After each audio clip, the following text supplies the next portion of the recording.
There are not retailers on Main Street offering the quality goods that people who live up on Prospect or in the better neighborhoods have any reason to go down on Main Street for.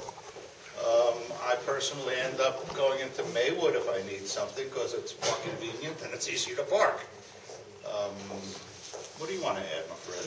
I think you pretty much said quite a bit. If there's any questions, maybe with regard to what we discussed this morning, which was a lot to do with transportation and how Hackensack, we believe, is still a very viable frontier for development, if you would.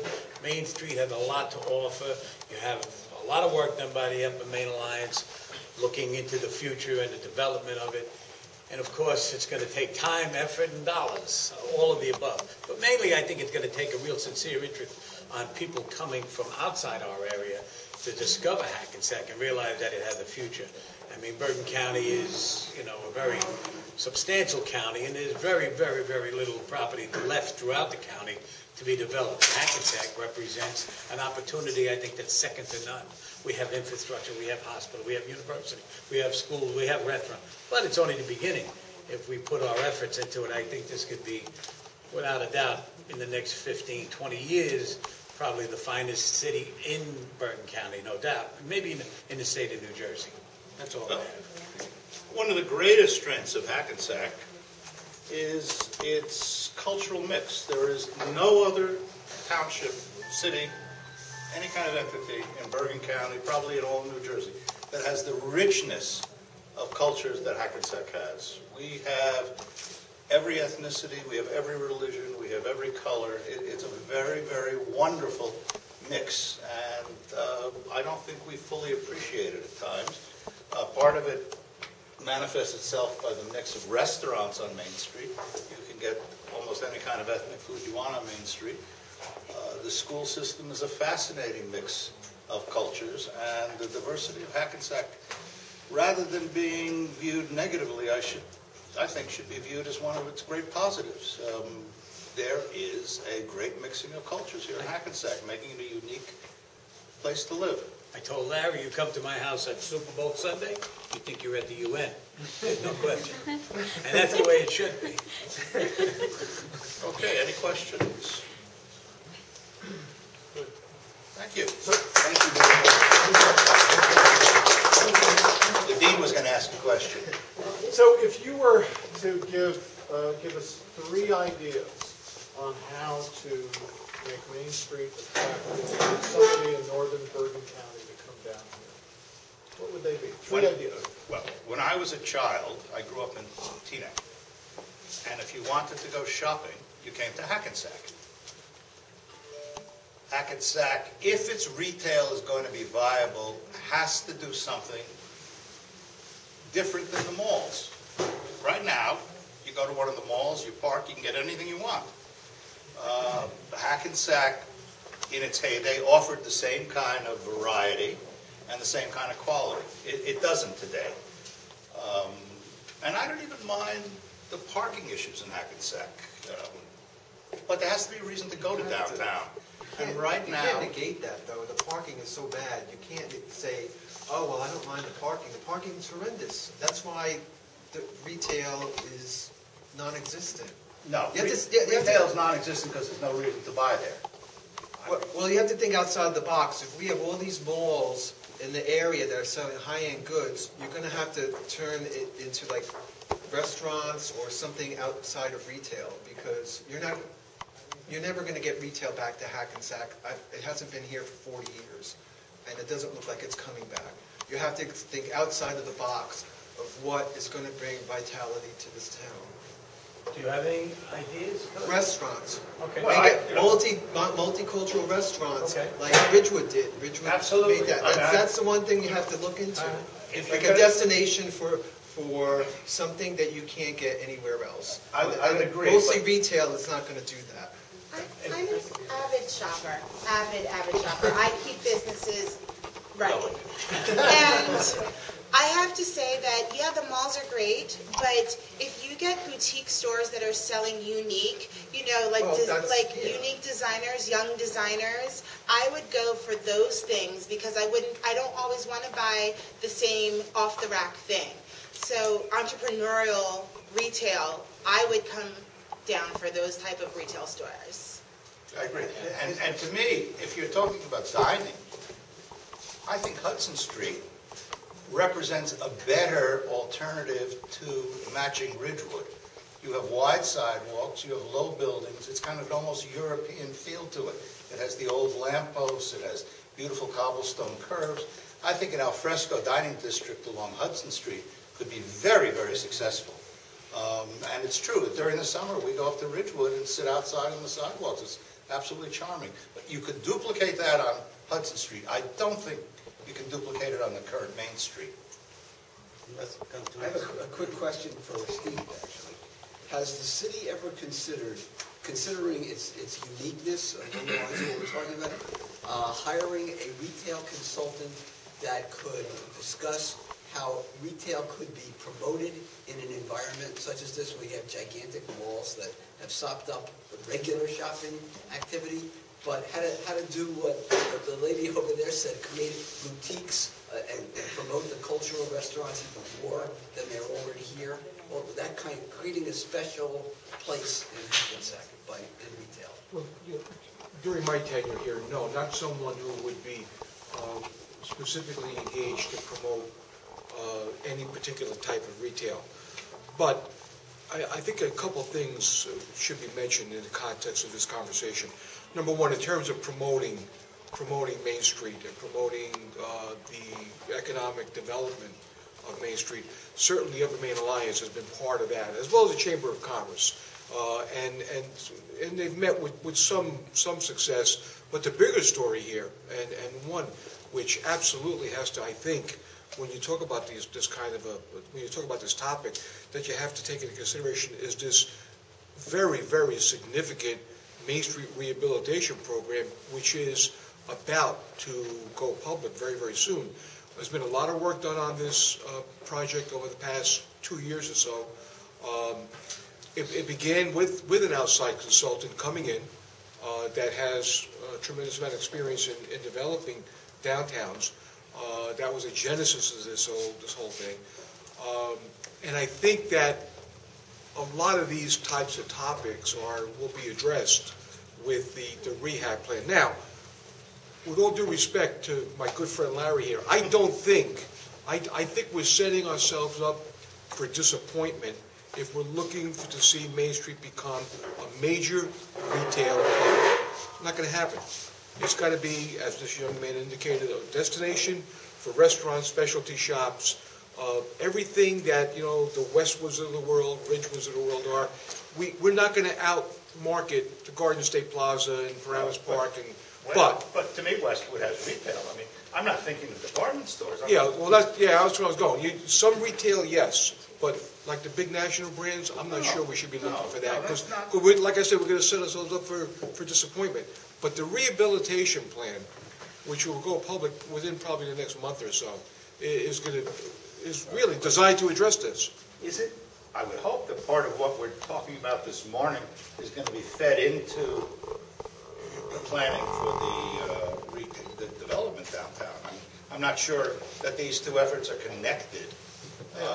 Most of what you heard here today has reinforced everything that we have been doing on the rehabilitation plan. It's put a stamp on everything that we've come up with, which hasn't gone public yet. Basically, the direction that we're going, it just reinforces everything. Right. But I hope the findings of today, whatever documents are going to summarize them, are going to be fed to the people who are working with. The people that are here, we're working in concert. It's more the other way around, that the rehabilitation plan will then expand to other zones beyond its defined area with similar ideas. But as Frank said, it's supporting many of the positions. I'd hate to see this stuff that we've done today just get put up on the shelf and so not be fed into the real development that's going on. So would we. The rehabilitation plan, is there anything specific that you can talk about that's going to encompass or outline? Yeah, well, when I get up on it. Oh, that's Jerry's specialist. Okay, good. Okay. I'm just curious about that. All right, any other questions for us? I just have one quick question. You mentioned about the river, how it's kind of been ignored, and it should be. Do you have a recommendation for the river on how to make it something that To me, the river is a wonderful place for recreation and housing. Now, how you're going to get rid of the things that are there already, I don't know. But I mean, one of the most active places in town recreationally is Foschini Park, which is right on the river. We need more parkland along the river. We have a beautiful river.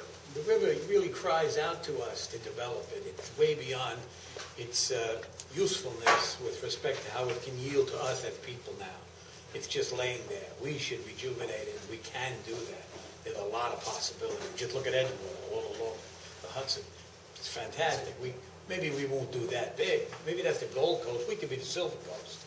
There's a lot of area there. There's a lot of area that it can be developed. Are you allowed like canoeing? Yeah, if anything like that. Anything you could think of water related. You can't swim in it yet, but you can certainly boat. No, but as the river cleans up, You will eventually tremendous be. strides in the river with cleaning it up. The striped bass are coming back, there's certain fish that are coming back. They still have a lot of work to do. But the river from about Hackensack out is getting a lot better. They're starting to canoe in there. They have races going on, and the riverkeeper of Hackensack is located in Hackensack, and they've put a tremendous amount of time and effort into cleaning up the river. So as the river cleans up, the development along the river will be more enticing to developers to build something. You didn't want to build it along a polluted waterway, but so it's perfect timing. We may have to rezone the stuff along the river into residential, though, because I would hate to see it all boxed out by things like Target, Costco and Target Costco, blocking the Walmart. access to the river. Couldn't Yeah, agree with I mean, you. that's not what we want along the river. Yeah. And we have a group that looks specifically at that, and you'll hear from them in a few moments. Okay. Okay, thank you.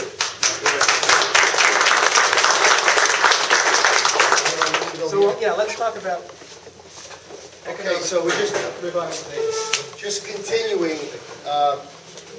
I'm Jerry Labordo. I'm the chairman of the so-called Upper Main Alliance, which is the SID, Special Improvement District for the downtown. Many of the ideas and many of the problems that we've heard about today, and many of the things that are on people's mind, are why we started a SID in the first place and why we exist. But this is going back 4, 5, 6, 7 years ago. As a result of all these problems pointed out by this gentleman over here, we had to get a plan together. So what we did as businessmen, which I think is very important, as opposed to, and I'm not saying government can't do it, but businessmen go about things a little bit different way. Just like if you wanted to do a tax appeal on your property, you wouldn't do it yourself. You would hire the best tax attorney that you had to do the appeal for you. So when we were looking at the downtown, the business leaders of the downtown said, "Hey, what do we have here? Do we have anything? Can we build on? What are we doing wrong? What are we doing right?" So we brought in a company called Streetworks from out of town, they're one of the premier downtown planners / developers in the country. They've had successes throughout the country, and basically they know downtowns inside and out. They know what works, what doesn't work. So we brought them in to study Hackensack. First, before they would even start, they had to look at the area for almost a year. They ran all kinds of studies on Hackensack. They got back to us, and we had retained them to do these studies. The Upper Main Alliance paid out of our own budget to bring them in. Anyway, the bottom line, and cut to the chase quickly, is they said, "Guys, you have no idea what you're sitting on here in Hackensack. You have the location, location, location. You've got highways, you've got train stations, you've got bus stations, you've got proximity to New York, you have affluence all around you from Bergen County. You lead the county in jobs. You're sitting, and you already have an existing Main Street corridor, which a lot of towns, I mean, you couldn't do this in Allendale, or you couldn't do it in some of these smaller towns. They just don't have the real estate and the density that we have in Hackensack. So everything that we thought, all the ingredients are here, but we just were never able to connect the dots and make everything work. So getting back to our plan here today, and I'm not going to go into the whole rehab plan for the downtown. This is a transit meeting, and I'd like to try to stick to the transit, but many of the points that have been brought up here today about the problems are exactly why the SID exists, and we've been working on solutions to these problems, which I think when you see the rehab plan that's going to come out, almost 3 years of work has gone into developing the rehab plan.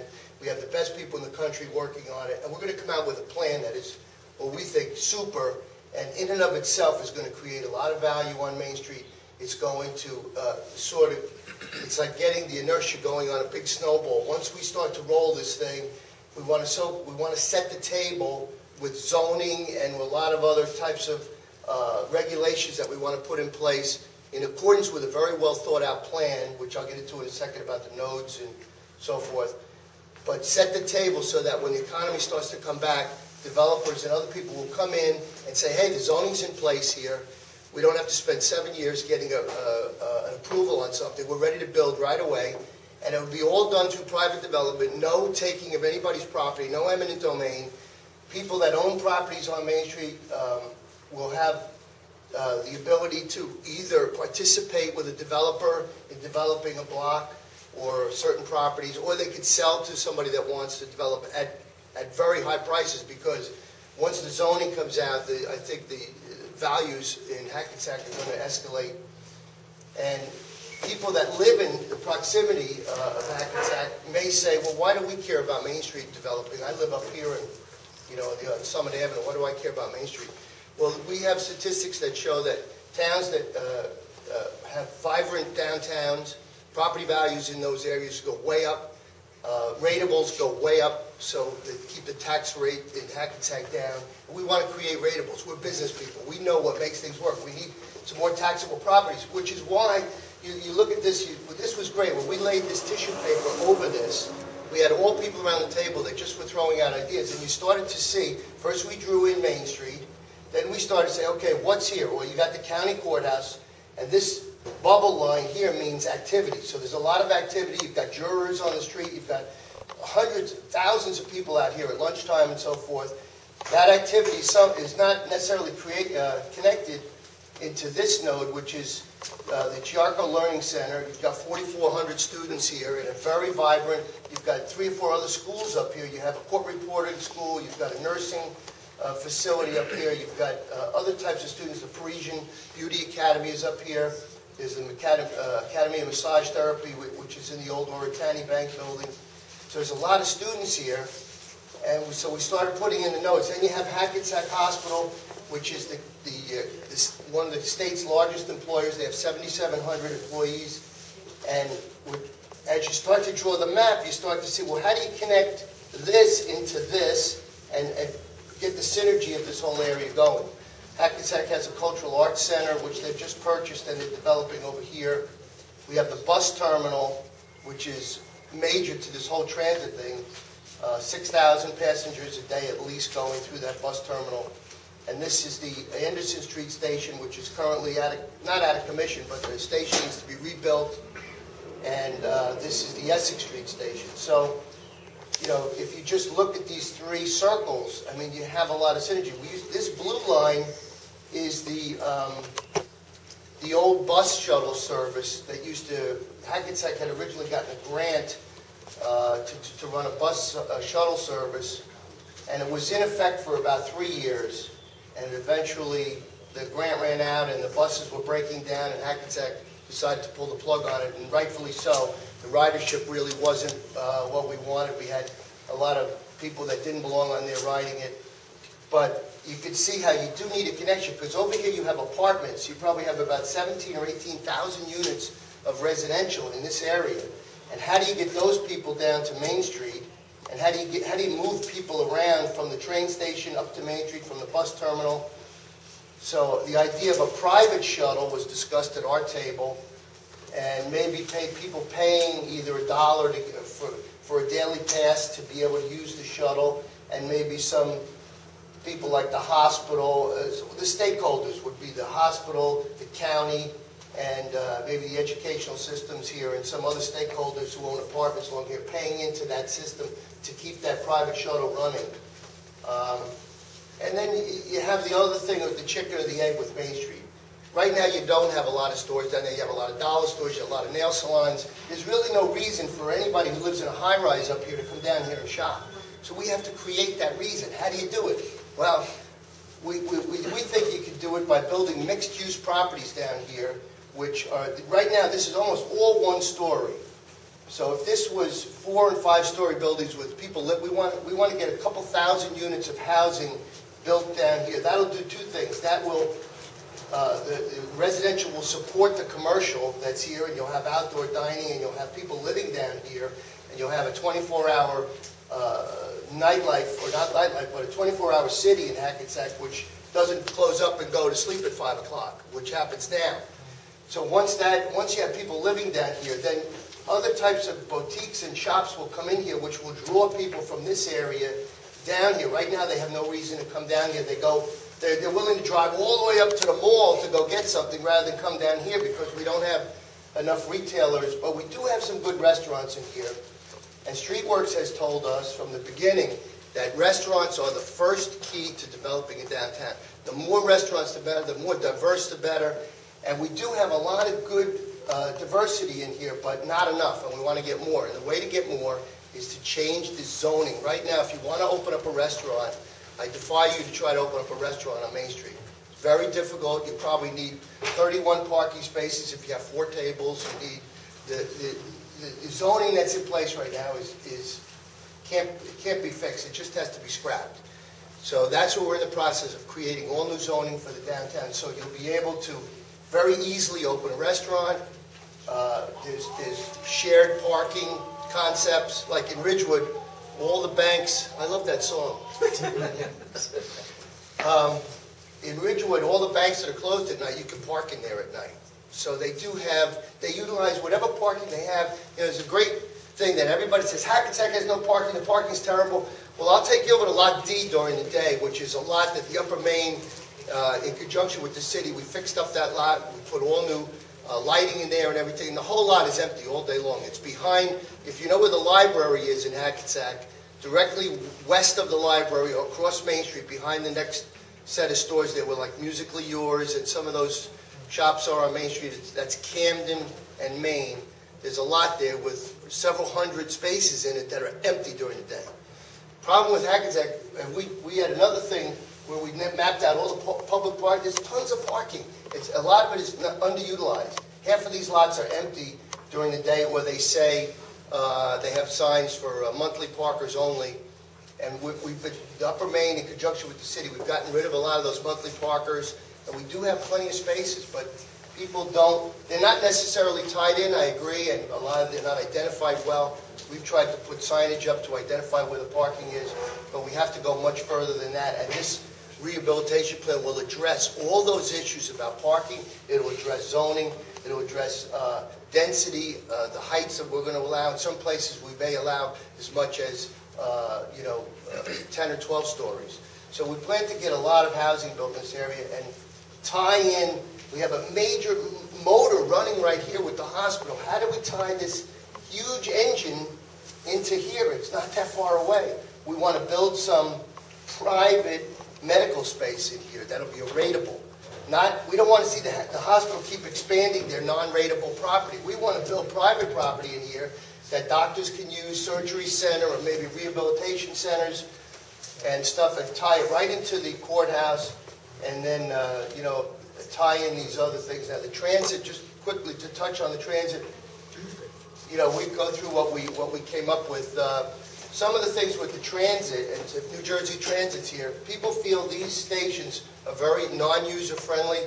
You go in here, you're not even sure where to buy the ticket. If you miss the train, or if you get to Secaucus and you miss the other train, you could be waiting a half hour to get into the city. I've never done too much of it myself. I did get lost in Secaucus Station one night and had nobody, there wasn't a soul in the whole place to help me figure out which track my train was on. It's not pedestrian friendly, though. Right? They're very not unfriendly. It's only if you're going from one train to the other. And you got to know what you're doing. You can't even get out to the street. It's impossible. There's no street there. Well, I'm just saying, and to get out of the building, you cannot even get out of the building. It's It's strictly to go from one. They have it all gated up. It's crazy. So anyway, just really quickly, the proposals that the table came up with was the shuttle, some sort of a shuttle service, whether it be private or funded or whatever, to move people around, upgrading of the parking and any other transportation. I'm just trying to read off here. Upgrading of the stations, make them user-friendly, promote mixed-use properties, which we're doing with our rehab plan, and we want to brand this area too. This Upper Main idea has been taking on more and more of a good connotation, like you shop in Upper Main. But we want to create more boutiques and more shops up there that'll make people even more wanting to shop in that area. I think, the advantages of the area speak for itself. We're surrounded by highways. We have the great proximity to New York. We still would like to be able to get in using this Pascack line a little better. Because I know people that have tried to go to Yankee Stadium from here on the night of a ball game, and it's like a nightmare. It should be easier. And I know I go to a lot of Knicks games, and I would love to be able to. I wind up driving to Secaucus because I'm parking there and trying to get a train from there. And even that initially was really because you couldn't find a place to park down there. So now I think they opened some lots. We want to bring in retailers, more boutiques, not as many big box stores. I mean, the big boxes seem to be going along the river here. And I agree with the fact that we're not using the river properly. But I think if this starts to develop, then you'll start to see some things, some residential spring up along the river. So that's basically what my group came up with. And I think it was funny sitting there knowing how much time we put in on the rehab plan. Everything that they were talking about were exactly things that we're addressing in the rehab plan. And everything I've heard from NJIT and New Jersey Transit has been over and over again reinforcing every idea that Streetworks has come up with for us, or every idea that we've come up for the downtown has been solidified by what I've heard, at these meetings. So I'm hopeful that as this plan comes out, we have a lot of public support in Hackensack for what we're doing. I mean, the city council is in our court, but they would like to hear from the public. Yeah, we do want to do this. I mean, these are elected officials. They're going to want to hear that the public is in favor of this. And I'm hoping that we get a lot of grassroots and a lot of support for what we're planning in the downtown. That's it. Thank you. I have a quick question. In the meantime, where is the accountability for the building owners to maintain these vacant stores? You walk down Main Street, it looks like a slum. I don't understand why these vacant stores, they don't keep them clean, they don't maintain them, they don't take down the old signage. It looks terrible. How come the city doesn't keep after the building owners to maintain their property? Well, I want to answer your question, but with all due respect, when you say it looks like a slum, it's like stabbing me in the heart. I mean, we've been working 6 years on Main Street. Well, you know what I'm talking about, like the vacant Main Street, stores. we have a lot of older buildings. The empty stores, in fact, we just finished signing up a program to put artwork in whatever stores are empty. The Upper Main Alliance, we are on every store that doesn't have an awning that complies. It doesn't have, you'll see, if you drive up Main Street, you'll see a lot of brand new awnings. You'll see a lot of new signage.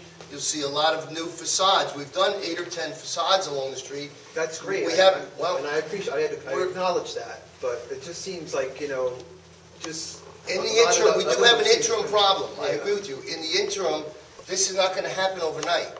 So in the interim, we do need to continue to run the street. Just to keep it clean, right, tidy. That's because you want to entice the street is clean. owners to come. The street is clean. We pick up 60 bags of garbage twice a week, in addition to what the city picks up. The Upper Main crews pick up 60 bags of garbage twice a week. There's very little litter on Main Street. It's just, we are the county seat. We have people who are coming here for services. We do have homeless in the district. But we are on all these problems. If you knew how many people are putting in tons and tons of time to solve the problems, but these are not easy problems, and they exist almost in every major city in the U.S. But I think we have made a lot of progress in our downtown, but we know we're not where we need to be, and we also know we have to do something in the interim while this is happening. I'm just concerned because if you really want people to come in, retailers to come in, it has to be clean, Come to my office next week, and I'll take you on a walking tour from Passaic all the way down. I'll show you how many facades and awnings we've put up. Literally hundreds of properties that we've improved. That's great. That's great. But It does have a reputation. Still has the reputation. Yeah. My wife doesn't shop here, so You got a student question? First, I just want to thank you for the very excellent presentation. It was really insightful. And I just wanted to know, in terms of the multifamily, multi-use development on Main Street, how did the group envision the relationship between that development and the river? I know we mentioned, improvements to the river, but is there, something to do with creating visual, accessibility or even physical accessibility between the river and that whole? That's a great question. We have concentrated in streetworks really on Main Street. However, you can see how close we are to the river at certain points. And I know that I own a couple of properties along Main Street where even from the third floor, I can see the river. So if you're going to build and allow more density here, meaning 4- and 5-story buildings would be the norm, a 5-story building would be the norm, and then there could be some upper buildings. Those buildings are going to take advantage of the views of the river, which are beautiful from up here. And as I said, I think once this starts to take on a life, once we get the zoning passed, it's going to create value in and of itself. Even if nothing gets done right away, there's going to be an excitement about people coming in, and I think you're going to see some residential development along the river here. But our plan in itself doesn't contemplate right now. It's like phase 3 or 4 is you're starting to use the river. Thank you. Anybody else? Other questions? I have a question for you. Like the story of today is like, we heard the word Main Street like 2,000 times. Like for me, like the town with the magnitude of Hackensack has only one street. We concentrating on developing just one street. Why can't we have Main Street in Essex Street or River Street, River Road? I mean, why Main Street? I mean, is this because it's the only area? That's another good question, and we've talked about that with Streetworks. Streetworks tells us that once we get, Main Street is our existing retail corridor, which is why, we're starting here. But the neighborhoods that develop in and around successful downtowns are incredible. And there are other things like Anderson Street would be a perfect area that's going to develop. If Main Street starts to take off, people who can't afford some of the properties on Main Street will start to buy down in there. And the zoning and so forth will probably, right now, the district is about this wide that creates this new zoning. But there's very easily expandable areas. Should this be a success, I'm sure the city would relax some of the zoning to allow other neighborhoods to develop. But I mean, it's so big. I mean, yeah, we like Essex Street to develop. We'd like Anderson Street to develop. You have to start somewhere, which is, when we started the Upper Main Alliance, that's where the name Upper Main came from, because Main Street was so long. The first meeting we ever had is, it's so big, how are we going to attack this thing? So we started at, I guess the original Upper Main started at Mercer. Went from Mercer to Sears, which in itself was about 5 or 6 blocks. It was about that long, and we called that Upper Main, and that's where we wanted to start with Sid, just to see if we could get it off the ground. I mean, it was so long to try to bite off this whole thing. It's just too big. But now, through the successes that we've had, we put on the street fair that we do, draws 20,000 people to Hackensack. You can get 20,000 people to Hackensack overnight. I mean, the city has a tremendous draw. I mean, I think what we do it here, you try to do it in some of these other towns, you'd never be able to do it. And just to add to that, I mean, one of the things that the students are going to be looking at specifically, which really reinforces some of the great work that's been done for the downtown, is specifically design opportunities and development opportunities in Essex Street and Anderson Street. Right. So we'll begin to flush out and begin to see some of the relationships that can be supported within that larger context. And that's why, just to add to it, we were so jazzed about this idea of the shuttle, because as people start to take the shuttle, they'll invent more reasons to go beyond Main Street and go to the other streets. Yep. Yeah, sure. Can you hear me through the microphone? Yeah. She's very quiet. Jerry, actually, he pretty much did say exactly what the council did contemplate when we talked about delineating a rehabilitation area for Main Street. You had to first identify where you were going to work with that, and if you made it too large, it just would have made it so complicated and so much harder to address. But we did recognize at that time that Anderson, Essex, and then Hudson Street to the south of Main Street would be corridors that we felt would benefit from the impact of the change of Main Street. And as Mr. Luliacono has said, we're about to come out with this rehab plan, but we recognized we would reach a certain plateau with our plans for Main Street, and then we'd have to, which we've already enlightened our planner, we recognized that we would then probably want to start looking at those areas for rezoning. And so what you guys are doing here is, I know it's great for you as a class, and it's going to help us in a lot of ways, but I think it's going to help us in ways even you didn't know coming into this, that you would help us. So we appreciate it. But so I hope that answers your questions. We're well aware that those corridors need to be addressed as well. And so that's like another phase. All right. I just had one more thing. To answer it, to go back to what you were talking about with the open places that need to be sold or whatever, the accountability, maybe that could be included in the zoning. Like if you're going to have a vacant spot, like you have to maintain it at the very minimum for this. Otherwise, you'll get fined like month after month or week after week or whatever. Yeah, there are ordinances in place right now on maintaining those, and it's part of what we do in the Upper Main to try to make sure that anything that's not meeting the code, we report it right away to the city, and they have taken very good action on a number of things that we've reported to them, whether it's too much clutter in somebody's window or it's a dilapidated situation. There's very few of them. If you really drive up Main Street and take a good look, other than the facade that fell off one of the buildings here, when the facade fell off, we found the old W.T. Grant beautiful historic columns on the building and everything. So we are going to keep that. In fact, we're giving him a grant to redo that building, but only if he'll meet our specifications in restoring the historic qualities of that building. So we're in the middle of that.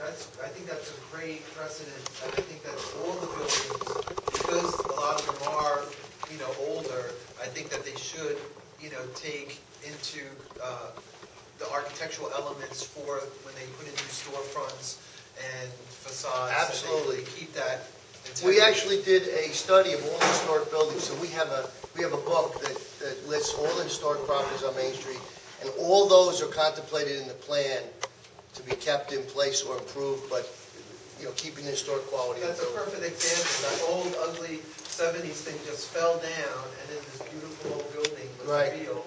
That's just like a perfect example of what happens. And we were down there in 5 minutes and got all over the guy, and the city has backed us up, and we're going to redo that building, but he has to preserve the historic quality of all those columns and everything. So. One more question. Do you know what the impact of having Target on Main Street? I know I used to go shopping in Packard. It's the tickets. Yeah. I think it has a negative impact. Target, same thing with the stores down on River Street. I think those are destination stores, and when if they open a Walmart down there, people are going to come get off Route 80. They're going to go to Walmart. They're going to shop, and they're going to leave. And they're never going to, all it's going to do is create a lot of traffic along River Street. River Street has already got a fair amount of traffic on it, and you got Walmart. You got Target is at the other end. Target is up at this end of Main Street. And I haven't, my office is right here. I haven't seen a big impact negatively or positively from Target. I just think it's, a lot of people get off, they go to Target and they leave. They're not necessary, but it has served as a department store, I believe, for some of the people that live in the area, because it seems pretty crowded. It's a department store. Yeah. I'm sure it's competition for a lot of the stores on Main Street. Hasn't exactly helped the situation, but they have to learn to compete with the big box stores. There's plenty of stores that compete every day of the week with the big box, and they still get people to shop in their stores, but you have to have quality, and you have to have some people living down here to support those type of boutiques and outdoor dining and coffee shops and everything. So wasn't it a good decision to bring Target itself? The city didn't make that decision to bring Target in. Target was free to, it was a property that was available. It was Packard's, and they bought it, and I don't think it was something that the city could, it was already zoned for that type of a store. So it didn't even need zoning approval, it only need planning board approval. Very often people think that the city, or any city, has absolute power over things like that. That's not the case. Walmart is virtually impossible to prevent, if the city prevent Walmart from coming in, although there are an awful lot of people who are against not it. looking forward to Walmart coming into Hackensack. The other thing is that- So, I mean, the laws are constructed in such a way to protect everyone, including the Walmarts and the Targets of the world, so. I'm sorry. Jobs, opens up a whole Lot of area jobs. Great employment. Walmart's going to employ a lot of people down there, like 3,000, 2,500, I heard. Great presentation. Okay, thank you. so much. So we'll move over to the green infrastructure and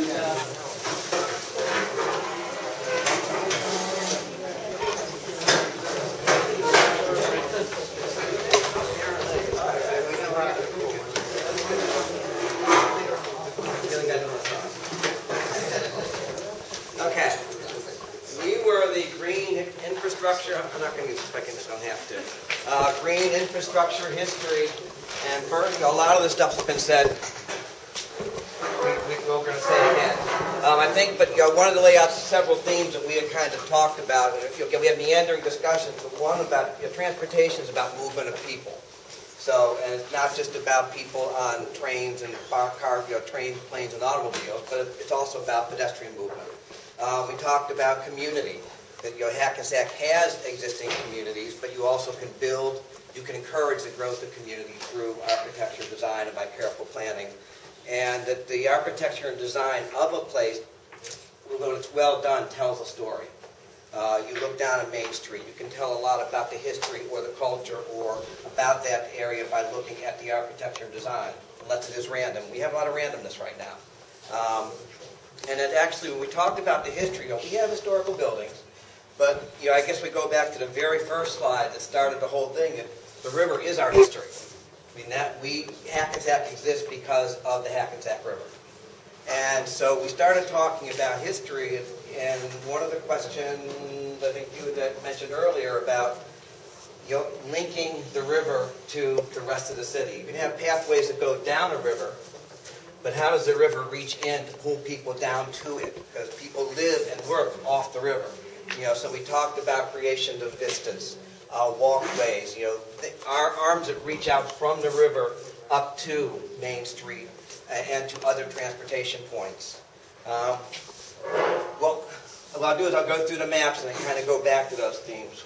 This map was the green and the blues were, if I remember right, the greens are the parks and the blues are the culture. And we didn't put every park on here. Pardon? History? And the river. And the river, Best yes. looking map. The river, the best looking map.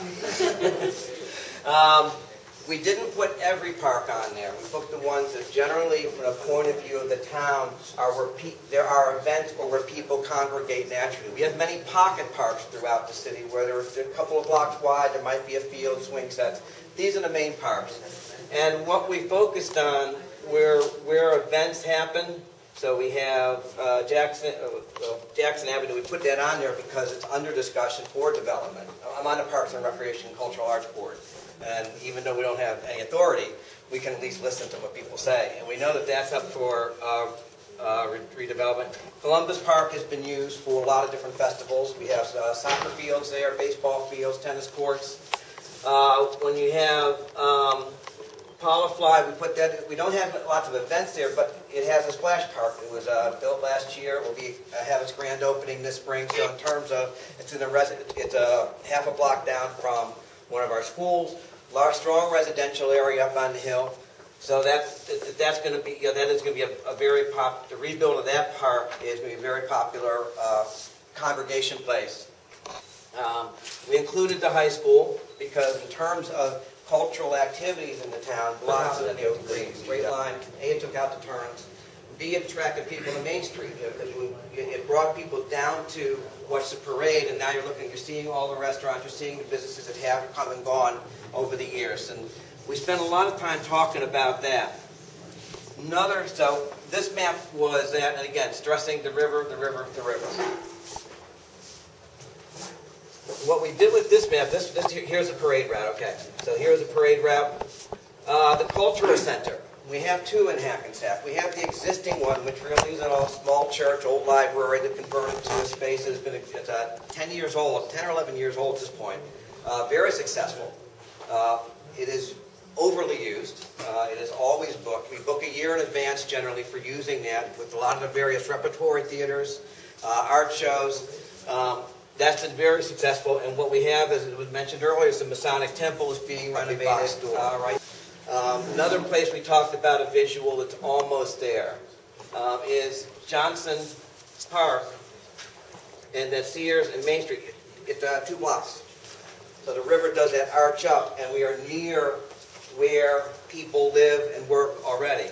Is there some way to strengthen that visual corridor? Visual is obviously seeing, but also with design and architecture, the people want to move down there.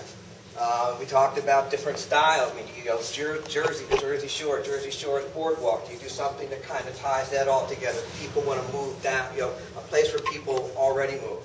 So we wanted to have the river be connected, have those arms that reach in. We had talked about even from using the library as a focal point, and from the library, if there isn't stuff in the way, there's a river and a Fashini Park. There's a lot of cars between.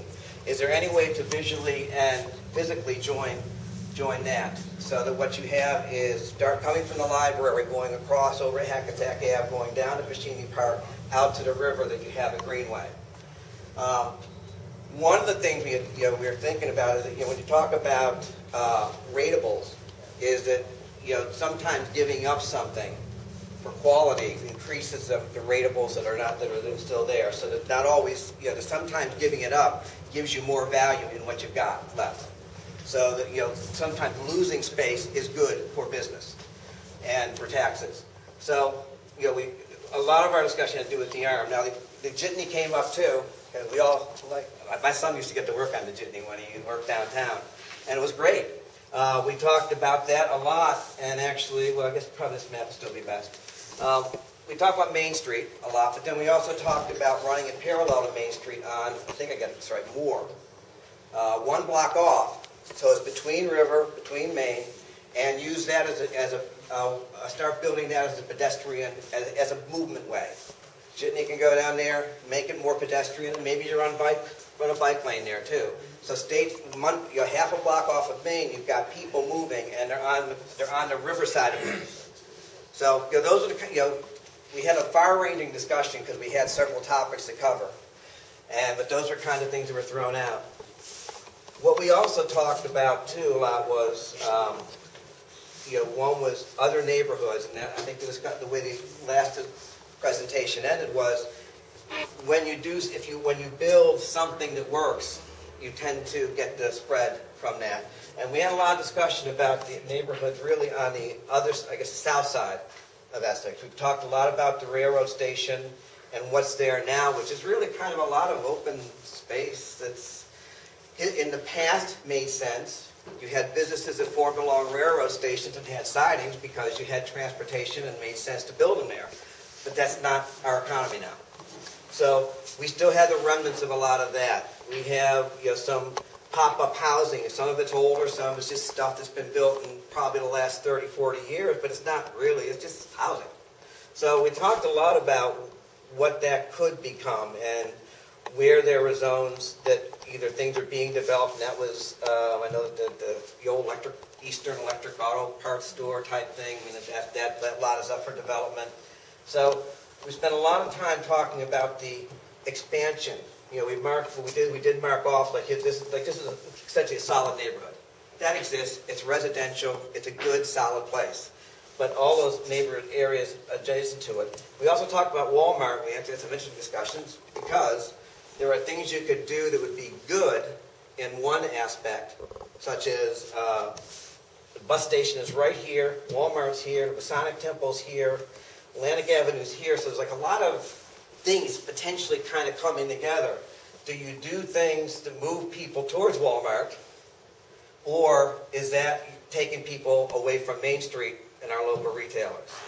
And you have those kind of conflicts. I mean, hopefully the result of today is we start kind of compromising and make things happen, but those potentially are conflicts because you want people to get to the river. Between the river and Main Street is Walmart, and we're going to have a River Street is dangerous to cross already. Put a Walmart there with all of its traffic, it's going to be like Queens Boulevard in the city. It's going to be downright, disastrous. So, how do we address that? And what control do we have the city? Because as city manager mentioned, there are things that protect everybody, but sometimes what you get is bad results for some people and great results for others. So how do we make this lot, this Walmart lot, be part of the city, and the river not be lost behind a big box store, and still encourage movement of the people from this what could just be a destination up into the rest of what hopefully becomes a much more vibrant city with more residential closer to the river as opposed to being away from it. What else? Group, help me out. What other things do we talk about? Yes. Well, it depends on where you put the Walmart site. Right. You allow it to go along the railroad and have the view of the river exposed. It may be. Yeah, so, those, and again, because we combined our group, we actually had, the fun discussion actually really was very nice because we kind of talked about a lot of the different elements. Obviously, they all overlapped a lot. I think more story talk, I'm going to go through my notes. Oh, actually, there's one, and this is actually an afterthought, so I can't take it through.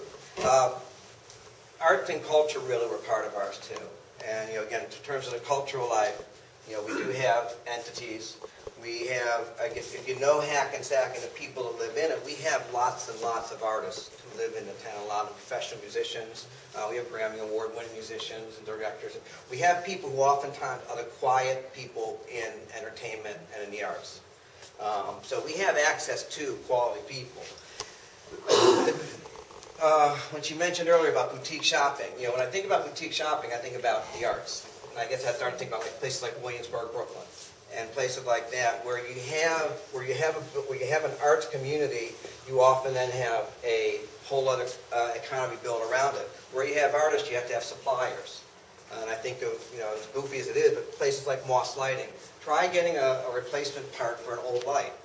You can't go to Home Depot. You can't go to Lowe's. You go to the internet now. There is no place to go for specialized, kind of hardware or supplies. So when you talk about boutique retailing, it's not just about clothes, but it really involves the arts. It involves construction. It involves home ownership. We live in an area of old homes. To be able to renovate those in a way that is consistent with the original architecture, you need suppliers. So, thinking about, what kind of businesses, definitely, I think the arts, I think we all supported our group that the arts are important. We were the arts and culture group. But that can be a catalyst for the boutique style of businesses that, we would like to see that maybe would be able to have a foothold to compete against big boxes and, the plazas. The plazas are here to stay. We all shop at them. So, let's be realistic. You go down 4 and 17, they're here to stay. A lot of business, a lot of jobs. But the arts and the culture and the history can act as an impetus for kind of guiding some of the other changes that are there. And they all take into account, the mixed-use residential, transportation, movement of the people, and making sure that they get from place to place in a safe, healthy, and actually, I'm going to say, a desirable way. Desirable meaning visually, safety. Families want safety. You have kids, you want safe movement, and you want to be able to get places where people can congregate and people can be together. So those become my themes that we work with. What did I miss, guys? Okay? Any Is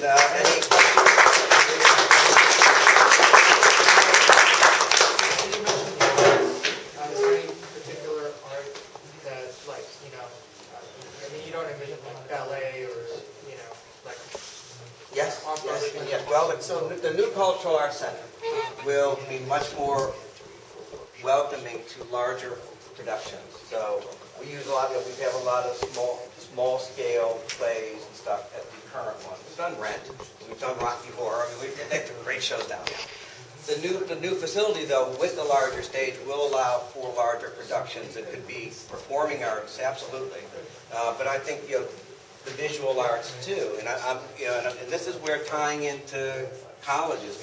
We have the Ciarco Center, which isn't where arts are taught at the BCC, but BCC has a strong art program. So should we do something there? Do we help them expand by giving them more campus space in town so that maybe their arts program comes down? FDU, I'm sure, has some type of arts program. Again, I'm not a student there, never gone there. But we have, we're around Metro New York City. We got thousands and thousands of art entities, but it shouldn't be limited to one or the other. Visual performing arts, the new center will give us that opportunity, and the visual arts too. And this is where we talk about what's Main Street look like. I mean, it can be well designed and well crafted. Also, can be very artistic. Along the lines of the culture, we mentioned the church. Is there other churches? And also are there more religious institutions? Because as a cultural asset, I think they're very stable communities, the religious communities, and they also can give something back. And it also brings people in, like probably on Sundays and Saturdays if there's Jewish temples, on Fridays if there's mosques. So like, what is the, I guess the religious assets or real strong. Real strong. Actually, I think in one of the first groups that talked about it, they said, diversity, religion is one of our strongest. We talked about historical buildings. We talked a lot about some of the older, stable buildings in town at our churches. We talked about, where people congregate. They congregate for their faith. But a lot of the churches are also used as performance spaces, too. I've been to the one at Passaic and First, or whatever that street is, right across the middle school. We've gone to performances there. We got some Broadway troupe came in and something. So the churches are all of those. We have the mosque right over here, and I know some of the people who are members of it, and then they are looking at ways of becoming community open as opposed to religion being seen as a closed entity. The churches play a very strong role in the Afro-American community. The churches are vital in terms of culture, in terms of providing support services. So the churches are critical. And when we talk, thank you for bringing it up, because we did talk about the churches and religions as being part of the cultural mix. And we actually had, I think, even another map where we started like marking we had the churches marked too. Here's this church, here's that church. But yeah, they are part of the mix. And I guess the hope would be that you use them as ways to reach people. And again, by opening up their doors, they can bring people in. Other questions? Wonderful presentation. Thank you. I have to say, there is terrific energy in this room, and there's been enormous participation among those of you that sacrificed your afternoon. And I can tell you for a fact the students have benefited greatly from your participation. I think we've gotten a great sense of the incredible assets that exist here in Hackensack. And with those assets, I see tremendous opportunities. And the thing I would just like to emphasize is next week, we'd love to have all of your participation again. Because we're going to take this information, which really is the foundation for the next Charrette, and look specifically at the sort of half-mile radius around Essex Street and Anderson Street and around the bus terminal.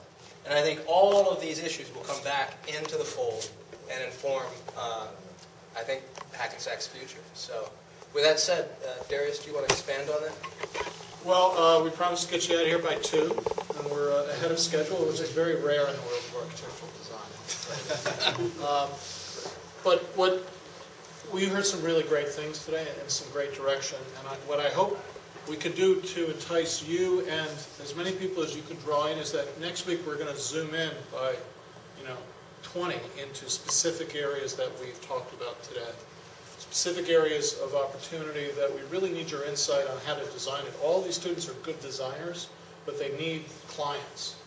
They need people sort of telling what their program needs are and those things. And the goal of this is that we have really actionable things that aren't sort of cooked up in Newark and brought here, but are really cooked up here in Hackensack, and then become something that's actionable. That it's not something that sits on the shelf in City Hall for a couple of years, but it's stuff that Jerry can use and others can use to really encourage things to happen. So please, please, please get as many folks as you can to come next week.